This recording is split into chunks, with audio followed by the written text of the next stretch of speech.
He looked up at her with pain-filled eyes, and Adana felt a surge of compassion. "Help, please," he whispered, his voice barely audible.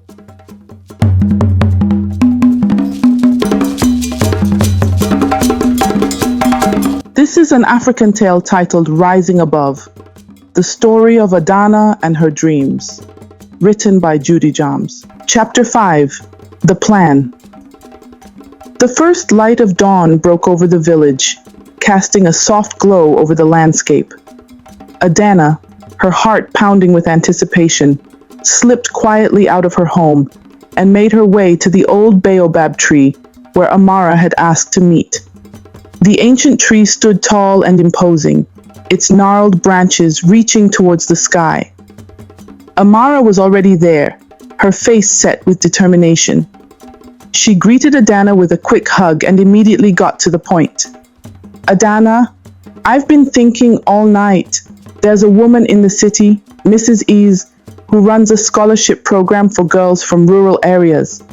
If we can get to her, she might be able to help you." Adana's eyes widened with hope. "But how will we get to the city? It's so far, and I have no money for the journey." Amara handed Adana a small bundle of cash. "I saved this from my allowance. It's not much, but it should be enough for a bus ticket. You need to leave tonight, before Chiki and his family can finalize anything." Adana took the money, her hands trembling. "Thank you, Amara. I don't know how I can ever repay you." Amara shook her head. "Just promise me you'll fight for your dreams, no matter what. Now go home and pack a few things. I'll cover for you if anyone asks." Adana nodded, her heart swelling with gratitude and determination. She hurried back home, quietly gathering her most essential belongings. The day passed in a blur, her mind racing with the possibilities and risks of the journey ahead. As night fell, Adana knew it was time to leave. She sneaked out of the house, her heart pounding with each step. The village was eerily quiet, and every shadow seemed to whisper doubts and fears. But she pushed on, driven by the hope of a brighter future. When she reached the bus stop on the outskirts of the village, she felt a surge of relief. She reached into her bag to pull out the money Amara had given her, but her heart sank as she rummaged through her belongings. The money was gone. Desperation clawed at her as she searched frantically, but it was nowhere to be found. Realizing she had no other option, Adana decided to walk to the city. She set off, determined to cover the distance on foot, even if it meant days of traveling through the bush. As she ventured deeper into the wilderness, the forest closed in around her, the canopy above filtering the moonlight into a patchwork of shadows. For days, Adana pressed on, driven by sheer determination and the desire to reach her goal. Her feet ached and her body was weary, but she refused to give up. On the third day, as she pushed through a dense thicket, she stumbled upon an unexpected sight. Lying on the ground, severely injured, was a young man, about 18 years old. Despite his injuries, he was dressed in fine clothes, a stark contrast to his surroundings.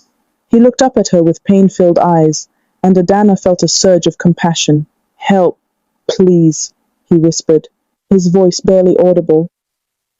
Adana knelt beside him, her heart racing with a mix of fear and concern. "What happened to you?" The young man struggled to speak. "Attacked. Thieves. Left me here." Adana knew she couldn't leave him there, but she also couldn't afford to delay her journey to the city.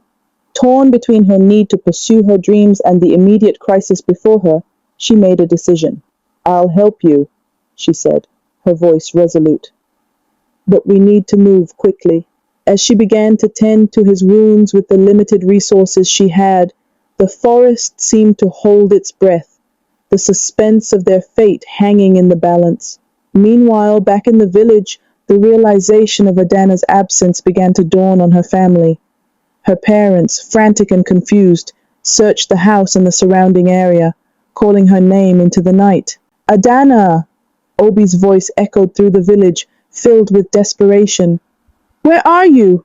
Ngozi, tears streaming down her face, clutched her husband's arm. She's gone, Obi. She's really gone. In their desperation, they sent word to Chika's family, informing them of Adana's disappearance. The village buzzed with whispers and speculation as the news spread. The suspense of Adana's fate hung in the air, leaving everyone wondering what would become of the brave girl who dared to dream. Adana's journey through the bush, now complicated by the injured young man, added another layer of uncertainty to her path.